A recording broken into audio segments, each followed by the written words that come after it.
오늘은 요한복음 14장 15절부터 26절까지의 말씀을 가지고 성령 강림 주일 두 번째 말씀 함께 나누려고 합니다. 거룩한 동행이라는 제목으로 하나님 말씀 같이 나누도록 하겠습니다. 여러분, 예전에도 언급한 적이 있는데 요한복음은 크게 두 단락으로 나눌 수가 있어요. 12장까지를 한 단락으로 나누고, 그리고 13장부터 마지막까지를 또 다른 한 단락으로 나눌 수가 있습니다. 12장까지는 무슨 얘기냐면은 예수님이 이 땅에서 활동하신 내용이 나와요. 사람들을 고치시고 말씀을 전하셨던 그런 내용들이 나오는가 하면, 13장부터는 사실은 예수님 십자가 사건에 집중되어 있습니다. 그리고 13장부터 17장까지 자그마치 5장에 걸쳐서 예수님은 마지막 날 밤에 잡히시는 그날이에요. 죽으시기 그 직전 전날입니다. 그날에 제자들과 나눴던 이야기에 대해서 5장에 걸쳐서 그 얘기를 써 놓으셨다는 것이죠. 그러니까 요한복음 요한이 썼잖아요. 요한이 얼마나 이날에 예수님과의 대화를 중요시 여겼는지를 알 수 있는 대목인 것입니다.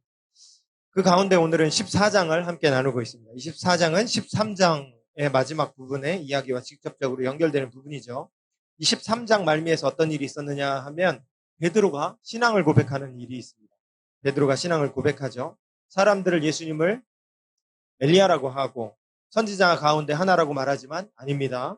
예수님은 살아계신 하나님의 아들이십니다. 이 고백을 올려드렸던 거예요. 이 놀라운 고백을 올려드렸는데 13장 37절에 보면은 이렇게까지 얘기하죠. 주를 위해 내 목숨을 드리겠나이다. 엄청난 충성 맹약을 베드로가 예수님께 보였던 것입니다. 그런데 예수님은 이 고백을 기쁘게 받으신 것이 아니라 뭐라고 말씀하시냐면, 아니라고. 너가 그렇게 할 수 없을 거라고. 결국에 너가 나를 부인하게 될 것이다. 라고 이렇게 베드로의 충성 어린 고백을 툭 이렇게 하신 거죠. 여러분, 이 말씀에 대해서 마태는, 동일 본문을 기록하고 있는 마태는 베드로가 이렇게까지 얘기했다고 말해요. 내가 주와 함께 죽을지언정 주를 부인하지 않겠나이다. 주를 부인하지 않겠다고, 목숨 걸고 내가 주님을 부인하지 않겠다라고 얘기했다고 마태는 그렇게 기록하고 있다는 것이죠. 그리고 이런 내용이 있은 후에 요한복음 14장의 이야기가 이루어지고 있는 것입니다. 14장 처음에는 어떻게 시작이 되냐면, 우리가 읽지는 않았지만 한번 살펴보십시오. 이렇게 시작합니다. 너희는 마음에 근심하지 말라. 하나님을 믿으니 또 나를 믿으라. 내 아버지 집에 거할 곳이 많도다. 내가 너희를 위하여 거처를 예비하러 가는데 너희를 내게로 이끌어 드릴 것이다. 그래서 나 있는 곳에 너희도 있게 해주겠다. 이렇게 말씀을 하신 겁니다. 여러분, 이 앞전의 상황을 놓고 24장의 이야기를 살펴보면, 이거 붙여서 생각해보면 이 말씀이 예수님의 굉장한 어떤 위로의 말씀으로 제자들에게 주신 말씀이구나 하는 것을 깨닫게 되는 것이죠. 여러분, 예수님이 알고 계셨습니다. 뭘 알고 계셨냐면, 지금 저렇게 충성적인 그 고백을 한다 할지라도 결국에 마지막 순간에 다 뿔뿔이 흩어지고 다 부인하고 예수님 곁을 떠나게 될 것이다 라는 것을 우리 예수님이 알고 계셨습니다. 그런데 예수님은 서운해하지 않으시고 오히려 제자들을 위로하시는 거예요. 제자들을 위로하시는 겁니다. 격려하시는 겁니다. 여러분, 이날 밤에 예수님이 겪게 될 일들을 생각해 보시길 바랍니다. 곧 잡혀갈 겁니다. 십자가에 달려 죽으실 것입니다. 죽음을 앞두고 있는 바로 직전 그날이라는 겁니다. 그런데도 예수님은 자기 자신보다 제자들을 걱정하십니다. 자기의 생명보다 오히려 자기가 가고 난 뒤에 제자들이 남겨질 상황을 고려하시면서 14장에 이렇게 시작하는 거예요. 너희가 마음에 근심하지 말라. 근심하지 말라. 제자들을 위로하시고 격려하시고 걱정해 주셨다라는 것이죠. 그리고 이제 쭉 14장 이야기가 나오는데, 근데 14장 얘기를 쭉 살펴보시면 예수님과 제자들의 대화가 뭔가 잘 안 돼요. 대화가 안 통하는 부부처럼 대화가 안 되는 걸 발견할 수가 있습니다. 예수님이 이렇게 말씀하시죠. 내가 너희를 위하여 거처를 예비하면 내가 다시 와서 너희를 나 있는 곳으로 인도하겠다. 내가 어디로 가는지 너희는 그 길을 안다. 4절에 그렇게 말씀하셨어요. 너희는 그 길을 안다. 그러니까 5절에 도마가 이렇게 얘기합니다. 제가 정리해서 얘기를 해드리면 도마가 이렇게 얘기했어요. 잘 모르겠는데요, 그 길을. 4절에선 너희가 그 길을 안다 그랬어요. 근데 도마는 잘 모르겠는데요? 이러는 거예요. 그러니까 예수님 뭐라고 대답하십니까? 내가 곧 길이요, 진리요, 생명이다. 나를 알면 아버지를 알았을 것이고, 이제는 너희가 그를 알고 그를 본 거다. 왜냐하면 나를 봤으니까 아버지를 본 거다. 내가 곧 그 길이다. 이렇게 말씀을 하시는 거예요. 그러니까 나를 보면 아버지를 본 거다. 이렇게 얘기했죠. 도마 얘기는 여기서 단락이 됐습니다. 그런데 빌립이 여기서 또 등장해서 얘기합니다. 그러면 아버지를 보여주세요. 이게 무슨 뚱딴지 같은 얘기입니까? 지금 안 통하는 거예요, 뭔가가. 아버지를 보여주세요. 그러니까 예수님 뭐라 합니까? 빌립아, 내가 이렇게 오래 너희와 함께 있었는데, 9절이죠. 내가 이렇게 오래 너희와 함께 있었는데 아버지를 보여달라니. 나를 본 자는 아버지를 본 것이다. 내 안에 있는 아버지를 못 믿니? 못 믿겠으면 그간에 내가 했던 행위들을 생각해 봐라. 너 물고기 먹었잖아. 사람들이 살아났잖아. 그 행위를 보고 아버지가 나와 함께 하시는 것을 믿어라. 이렇게 말씀을 하시는 것이다. 계속 소통이 안 되는 겁니다. 예수님은 하나님 나라의 관점에서, 진리의 관점에서, 구원의 관점에서 말씀을 하시는데 제자들은 계속 현실에 갇혀 있습니다. 현실의 관점으로 투영해서 자꾸 예수님 말씀을 바라봅니다. 그러니 도통 이해가 안 되고 서로 소통이 안 되는 것이었단 말이죠. 중간 결론을 맺자면 여러분, 제자들은 아직 덜 됐습니다. 덜 익은 과일인 거예요. 아직 하나님 나라의 관점에서 이 모든 상황들을 이해하지 못하고 예수님의 말씀을 이해하지 못하고 있는 겁니다. 물론 제자들의 멋있는 모습이 있었습니다. 예수님의 말씀에 감격했고 그 말씀에 소망을 뒀고 그래서 예수님을 따르기로 결정한 사람들이 제자들이었습니다. 그러나 예수님이 하시는 말씀의 참 의미가 무엇인지, 그 행동의 의미가 무엇인지는 아직 제자들이 이해하지 못하고 있었다는 것입니다. 그런데 여러분, 여기서 기가 막힌 포인트가 발생합니다. 뭐냐 하면 예수님이 이렇게 하셨다는 거예요. 쿨하게 떠나셨다는 겁니다. 제자들이 아직 덜 성숙했는데 예수님이 여기서 가셨다는 거예요. 9절을 보면은 아직도 예수님의 말씀을 이해하지 못한 빌립에게 답답해 하시잖아요. 아까도 읽었죠? 빌립아, 내가 이렇게 오래 너희와 함께 있었는데 너가 나를 알지 못하느냐? 어찌 아버지를 보여달라고 말하느냐?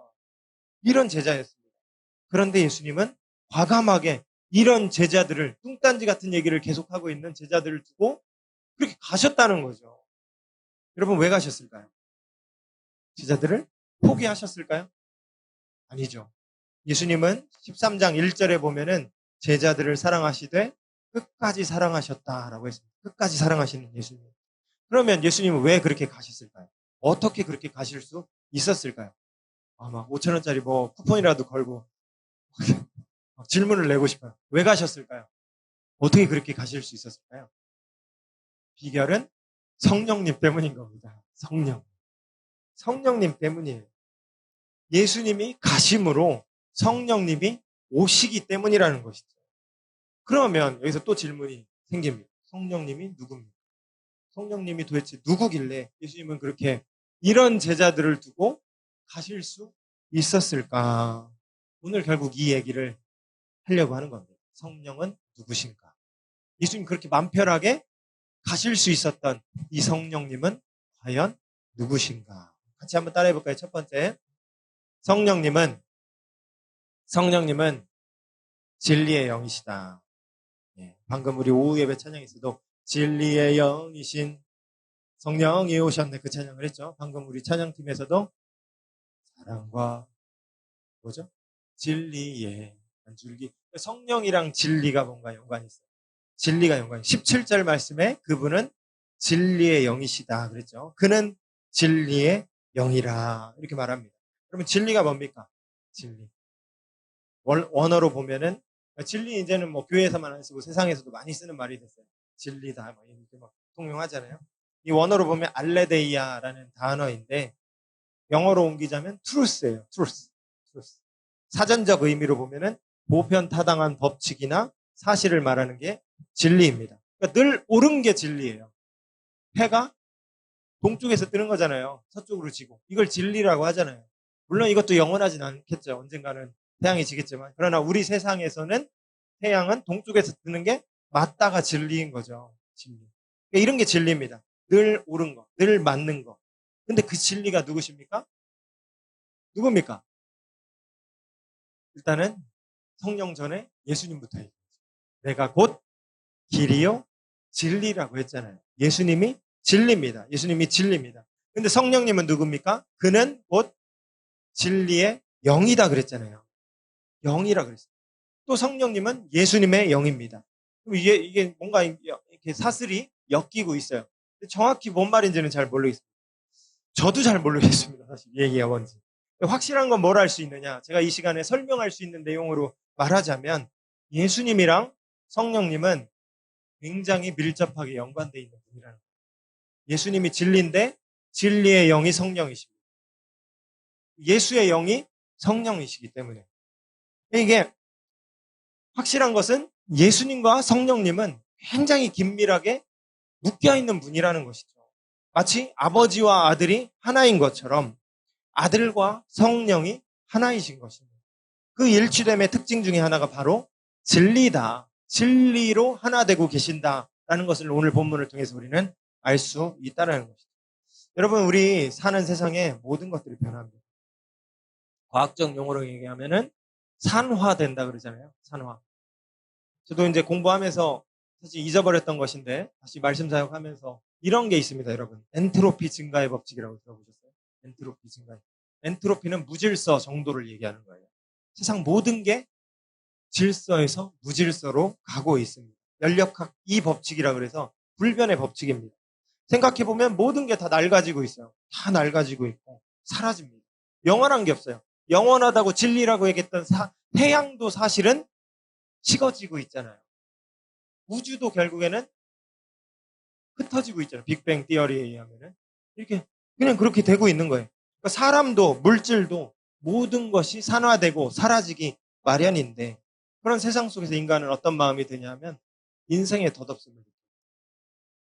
덧없지 않습니까? 100년 후에 저는 없을 거예요. 그리고 아무도 저를 기억하지 못할 겁니다. 그렇죠?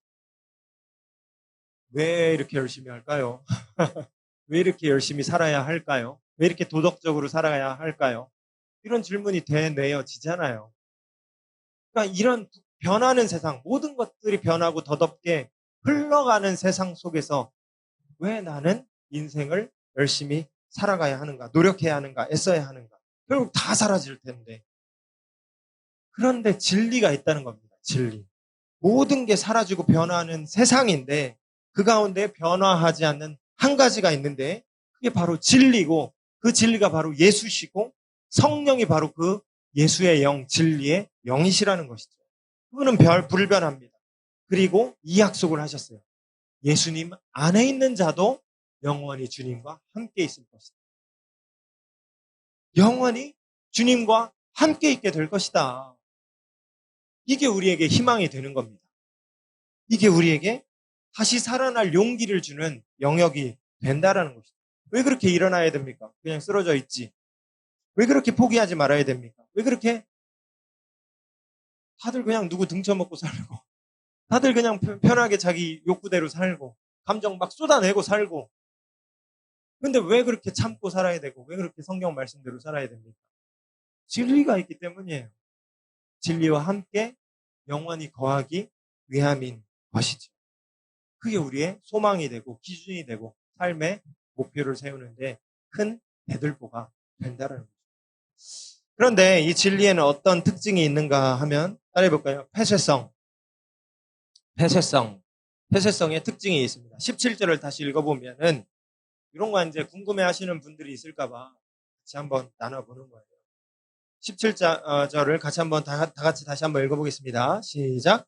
그는 진리의 영이라 세상은 능히 그를 받지 못하나니 이는 그를 보지도 못하고 알지도 못합니다.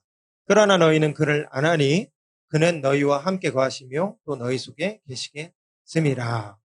다시 보면은 세상은 받지 못한다는 거예요. 진리의 영을 세상은 받지 못합니다. 그를 보지도 못하고 알지도 못하지만 이것이 누구에게는 허락됐습니까? 너희에게 허락된 거예요. 제자들에게는 허락되었다는 것이죠. 이와 비슷한 말씀을 예전에 이제 제가 나눴던 적이 있는데, 네 가지 밭의 비유에 대해서 나눌 때 그때 나왔습니다. 이런 말씀이었습니다. 마태복음 13장 말씀이었는데, PPT가 있을 것 같습니다. 있나요? 예, 있네요. 같이 한번 읽을까요? 시작. 천국의 비밀을 아는 것이 너희에게는 허락되었으나 그들에게는 아니 되었나니 무릇 있는 자는 받아 넉넉하게 되되 없는 자는 그 있는 것도 빼앗기리라. 이사야의 예언을 그들에게 이루어졌으니 일렀으되 너희가 듣기는 들어도 깨닫지 못할 것이요 보기는 보아도 알지 못하리라. 알지 못하리라. 여러분, 이 부분은 제가 이제 목회자니까 목회자로서 말씀을 연구하고 고민하는 가운데 지금은 어느 정도 해결이 됐으나 늘 고민이 됐던 영역 중에 하나입니다. 이해하기 어려운 부분이 뭐냐 하면은 선하신 하나님인데, 하나님 선하시죠?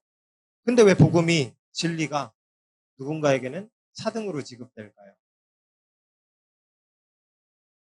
누군가에게는 허락됐고 누군가에게는 허락되지 않았대요. 여러분, 이 부분이 신학자들도 어려운 얘기라 다수가 하는 얘기들이 있기는 하지만 또 다른 얘기들을 하는 사람들이 있습니다. 한 본문을 놓고 의견이 일치되지 않는다는 것은 그 본문이 난해하다는 얘기예요. 난해하다. 해석이 다양하다는 것이죠. 근데 저는 이렇게 정리했습니다. 제가 정리한 부분이에요. 저는 하나님의 선하심을 먼저 우선적으로 봅니다. 그러니까 대원칙이 있잖아요. 늘 어떤 어려운 것들이 있을 때 기준 되는 뭔가 근간이 되는 그거를 먼저 세우고 그 중심으로 어려운 거를 풀어가는 겁니다. 하나님은 악하십니까? 선하십니까? 선하시죠. 어떻게 선하시다는 걸 알 수 있을까요? 아들을 희생하시기까지 우리를 사랑하셨잖아요. 하나님은 선하신 분이십니다. 이 기준을 놓고 오늘 본문을 살펴보면 하나님은 선하신 분이시기 때문에 하나님의 선하신 계획대로 하나님의 일들을 하실 거라는 것이죠. 그러니까 오늘 이 말씀을 차별적으로 주시겠다라는 말씀에 대해서 사실 이해가 잘 안 돼요. 그러나 하나님은 선하신 분인 것은 분명하기 때문에 그 부분을 내가 이해하지 못하는 것이지 하나님은 틀리지 않았을 거예요. 선하신 방법대로 하시겠죠. 이 원리를 두고 이 부분을 해석하는 거예요.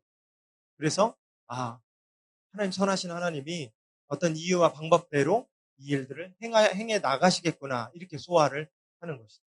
좀 더 자세한 얘기를 나누고 제가 깨달은 바들을 또 나누고 싶지만은 시간 관계상 오늘은 여기까지만 하고 다시 본문으로 돌아오면 여러분 선하신 하나님이 진리를 제자들에게만 제안하셨다는 겁니다. 그리고 오늘을 살아가는 저와 여러분, 여기서 예배드리고 있는 저와 여러분은 예수님의 제자예요. 그 진리를 받은 제자들인 것입니다. 우리가 받은 게 바로 그 진리라는 것이죠. 그러면 여러분 이 내용이 먼저 우리 안에 와 있어야 돼요. 뭐냐면 감사하다. 감사하다. 우리가 받은 진리가 귀한 것이로구나. 그래서 기뻐하고 즐거워할 복된 소식을 우리에게 주셨다. 이 말씀이 우리에게 먼저 있어야 된다는 것이죠. 여러분 이 특권을 가진 자들임을 여러분 꼭 기억하시고 감사하며 살 수 있길 바랍니다. 또 우리만이 아니라 사실은 진리를 받아야 될 다른 사람들이 또 있지 않습니까? 다른 사람들에게도 이 진리의 내용들을 함께 나눌 수 있는 저와 여러분 될 수 있기를 간절히 소원합니다. 자, 두 번째로 나눌 얘기는 성령님 누구신가 따라해 보겠습니다. 성령님은 보혜사시다. 보혜사시다라는 겁니다. 16절 말씀에 보면 같이 한번 읽어볼까요? 16절. 시작. 내가 아버지께 구하겠으니 그가 또 다른 보혜사를 너희에게 주사 영원토록 너희와 함께 있게 하리니 이렇게 되어 있습니다. 또 다른 보혜사를 주시겠다고 했습니다. 먼저 보혜사의 뜻을 살펴보면 보혜사는 이제 파라클레토스라는 단어예요. 파라는 곁에, 옆에라는 접두어입니다. 옆에 계신 분이에요. 클레토스. 옆에서 그럼 클레토스는 무슨 뜻이냐면은 돕는 분, 헬퍼라는 뜻이 있습니다. 메디테이터라는 뜻이 있습니다. 메디테이터 뭐죠? 중재자. 뭔가 이렇게 네고시에이터 같은 거죠. 뭔가 중재하고 뭔가를 돕는 가운데 다리 역할을 하는 그런 역할이 메디테이터. 또 컴포터. 위안을 주는 분이라는 뜻을 갖고 있는 게 바로 이 클레토스라는 단어입니다. 그러니까 다시 정리하면 성령님은 우리 곁에서 우리를 위해서 대변해 주시고 우리를 도와주시고 우리에게 위안을 가져다 주시는 분, 위로해 주시는 분, 그분이 바로 성령님이다라는 것이죠. 근데 성령님이 보혜사라고 했는데 정확히 얘기하면 또 다른 보혜사라고 했습니다. 그러니까 보혜사가 성령님만이 아닌 거죠. 그럼 보혜사, 또 다른 보혜사는 누구일까요? 성령님을 일단은 제외하고 보혜사가 복수인 거죠. 또 다른 보혜사는 누구입니까? 예수님이에요. 예수님이 보혜사신 거예요.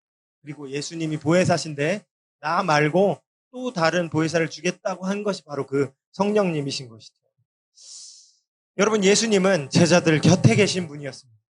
제자들 곁에서 제자들과 함께 하시면서 제자들을 도와주시고 제자들을 위로하시고 제자들을 하나님 사이에서 중재하시는 분이 바로 예수님이셨다는 것이죠. 그런데 예수님이 물리적인 존재로 이 땅에 오셨죠. 육신을 입고 이 땅에 오셨잖아요. 육신을 입고 왔기 때문에 물리적 한계가 있어요. 어떤 한계가 있습니까? 여기 계신 예수님이 저기에 못 계셔요. 제자들과 함께 계시는 예수님이 AD 100년에 또 다른 제자들과 함께 하실 수가 없어요. 육신을 입고 오셨기 때문인 것입니다. 물리적 한계 가운데 계셨던 예수님이었기 때문이라는 것이죠. 그러므로 16장 7절에 이렇게 얘기하십니다. 이 부분은 있습니까 혹시? 16장 7절에 같이 한번 읽겠습니다. 시작. 내가 떠나가는 것이 너희에게 유익이라. 내가 떠나가지 아니하면 보혜사가 너희에게로 오시지 아니할 것이요. 가면 내가 그를 너희에게로 보내리니. 예수님이 가시는 게 더 유익이라고 말씀합니다. 왜 유익입니까? 다시 오실 성령께서 제자들과 영원토록 함께 하시기 때문인 것이죠. 그러면 여러분, 보혜사는 구체적으로 무엇을 도우십니까? 무엇을 도우실까요? 15절 우리 같이 한번 읽어볼까요? 15절 같이 한번 읽겠습니다. 시작. 너희가 나를 사랑하면 나의 계명을 지키리라. 21절도 눈으로 한번 보세요. 제가 읽겠습니다. 나의 계명을 지키는 자라야 나를 사랑하는 자니 나를 사랑하는 자는 내 아버지께 사랑을 받을 것이요 나도 그를 사랑하여 그에게 나를 나타내리라. 무슨 말입니까 여러분? 성령님이 뭘 도와주십니까? 성령님 돕는 분이라며요. 헬퍼라고 했잖아요. 뭘 도와주시는 분입니까? 계명을 지키도록 도와주시는 분인 거예요. 계명을 지키도록 도와주시는 분. 그러고 보니 지난 주에 했던 설교가 생각이 납니다. 예레미야 31장 보면은 그 전에 실패했던 이스라엘이 나오잖아요. 돌판에 새겼던 계명, 그 계명을 하나님이 이스라엘에게 주셨는데 이스라엘은 그 계명 지키기를 성공했습니까? 실패했습니까? 실패했죠. 실패했습니다. 그리고 예레미야 31장에 와서는 실패한 이스라엘을 위로하시며 희망의 메시지를 주시는데 이 실패한 일을 가능하게 해주겠다. 가능하게 해주겠다. 근데 어떻게 가능했냐면 너희 마음에 계명을 새겨주겠다. 그래서 그 계명, 그 한 영을 줘서 너희 마음에 새긴 그 율법으로 말미암아 늘 하나님 말씀을 지킬 수 있도록 도와주겠다. 이게 지난주에 나눴던 말씀인 겁니다. 말씀. 오늘 우리가 읽은 14장에서 그 얘기를 떠올리게 하는 겁니다. 15절에 보면 너희가 나를 사랑하면 내 계명을 지키리라. 계명 지키는 거 우리는 실패했는데요. 나는 그거 잘 못하는데요. 그걸 도와주겠다고 말씀하는 겁니다. 근데 어떻게 도와줍니까? 성령이 오시면 계명을 지킬 수 있게 된다는 것이죠. 성령이 도와주시는 일이 계명을 지키도록 도와주시는 것입니다.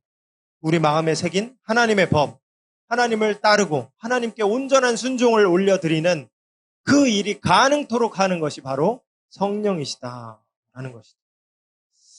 마지막으로 자 43분입니다. 잘 따라오고 계시는데 한번 따라해 보겠습니다. 성령님은 우리를 지도하고 인도하신다. 성령님은 우리를 지도하고 인도하시는 분이라는 것이죠. 마지막으로 이제 짧게 살펴보면 여러분 어릴 때는 도와주는 사람이 있습니다. 그렇죠? 어린이들을 저도 아이들을 키우고 있지만은 어릴 때는 아주 원초적인 것부터 도와줘야 돼요. 먹는 걸 도와줘야 됩니다. 자는 걸 도와줘야 돼요. 여러분, 애들은요, 혼자 못 자는 거 알아요? 재워줘야 잡니다. 혼자 자는 애기도 있지만 안 재워주면 못 자는 애들이 있어요. 그래서 각성 속에서 어떻게 못하고 괴로워서 막 끝없이 우는 애들이 있어요. 그 애들을 토닥토닥하고 재워줘야만 잠을 잘 수가 있어요. 그러니까 애들은 원초적인 것도 혼자 못해요. 그래서 곁에서 도와주는 사람이 계속 도와주죠. 청소년기는 청소년기대로 이것저것을 계속 도와줍니다. 학원을 등록시켜주고 원하는 것을 할 수 있도록 물질적으로 또 감정적으로 생계를 도와주는 것입니다. 그런데 성인이 되면 도움이 끊기기 시작해요. 도움이 줄어들게 되는 것입니다. 그리고 이제 책임이 주어지는 것이죠. 어른이 되면 책임이 따르게 되는 것입니다. 자기 마음대로 할 수 있으니까 어린 아이들은 얼른 어른이 되고 싶어 해요. 저희 아이도 그렇습니다. 커서 제가 보고 싶은, 자기는 인피니티 워를 꼭 보겠대요. 어제 조금 이제 클립을 어떻게 하다 보게 됐거든요. 이게 진짜 재밌다. 이거 나중에 꼭 봐야지, 어른 되면. 난 꼭 볼 거야. 그런데 어른이 되고 싶은 이유가 굉장히 많은데 어른이 되면 책임이 따른다는 걸 아직은 아이가 잘 모르죠. 당장에는 공부를 안 하고 싶으면 안 해도 됩니다. 아니, 어른이 되면 안 해도 됩니다. 그러나 공부를 안 해서 얻게 되는 불이익을 본인이 책임지고 살아야 돼요. 어른이 되면 돈을 마음대로 써도 됩니다. 시간을 마음대로 써도 됩니다. 그러나 그 결과는 자기가 치르고 살아가야 된다는 것이죠. 여러분, 어른이 되면 돕는 사람이 적어집니다. 도와주는 사람이 적어집니다. 그래서 자기 인생을 자기 스스로가 개척해야 되는 것이죠. 그 삶이 얼마나 냉혹하고 처절한 것인지 아마 여러분이 이제 성인이 되니까 조금씩 느껴가면서 살아가고 있을 것 같습니다. 그래서 자기 삶에 충실하게 되는 것이죠. 인생에 공짜가 없고 내가 지불한 만큼 얻을 수 있기 때문에 힘들어도 피곤해도 지불하며 살아가는 것이 바로 어른인 것입니다.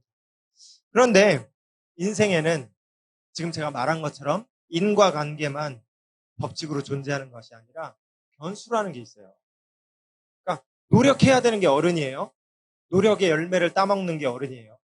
그런데 노력했는데 못 얻는 때가 있다는 거예요. 그게 인생의 참 비극입니다. 노력했는데, 내가 수고했는데, 최선을 다했는데, 모든 걸 쏟아부었는데 돌아오는 거는 빈손입니다. 사기당했습니다. 손해일 때가 있다는 거죠. 최선을 다했는데 친구들이 나를 미워하고 원하는 학점을 얻지 못하고, 이런 게 인생의 비극이라는 거죠. 근데 더 심각한 게 뭐냐면, 더 심각한 게 있어요. 이것보다 더 심각한 게 있어요. 뭐냐면 노력했습니다. 노력한 대가를 얻었습니다. 그런데 기쁘지가 않아요. 보람됨이 없어요. 공허함이 가득합니다. 그러면 어떻게 하면 좋을까요? 인생을 어떻게 살면 좋을까요? 그런 상황에 처할 수 있는 제자들을 위해 오늘 예수님께서는 성령님을 소개하시는 겁니다. 성령님을. 26절 같이 볼까요? 26절 같이 읽겠습니다. 시작.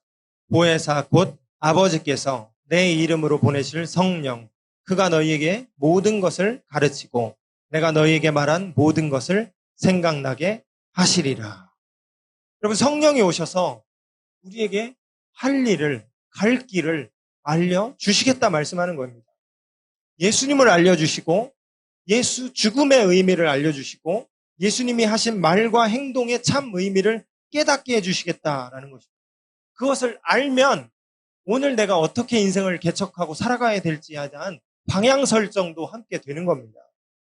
예수님 중심으로 내 인생의 방향을 재설정하게 도와주시고 예수 중심으로 인생의 가치관을 세울 수 있도록, 그래서 우리에게 보람되게 하시고 만족하게 하시고 우리에게 희망을 줄 수 있도록 도와주시는 분, 그분이 바로 보혜사 성령이라고 예수님은 소개하고 있는 거죠. 말씀 마칩니다. 여러분, 그 성령님이 우리와 함께하고 계십니다. 우리를 위로하시지만 우리를 위로하시는 분이에요. 근데 오해하지 마세요, 여러분. 여러분이 원하는 걸 다 주심으로 위로하는 분이 아니에요. 오히려 그분의 일을 감당하게 하시는 방법으로 새 힘을 주셔서 우리를 위로하시는 분이십니다. 우리를 위해 일하시고 우리가 하나님의 백성으로 살아갈 수 있도록, 온전히 살아갈 수 있도록 도와주심으로 우리 안에서 일하시는 분이 바로 성령이신 것입니다. 평화를 주신다고 했습니다. 27절 우리가 빼놓고 읽었지만 27절에 보면 평안을 너희에게 끼치노니, 여러분 평안을 주시는 분이 성령님이십니다. 감당케 하십니다.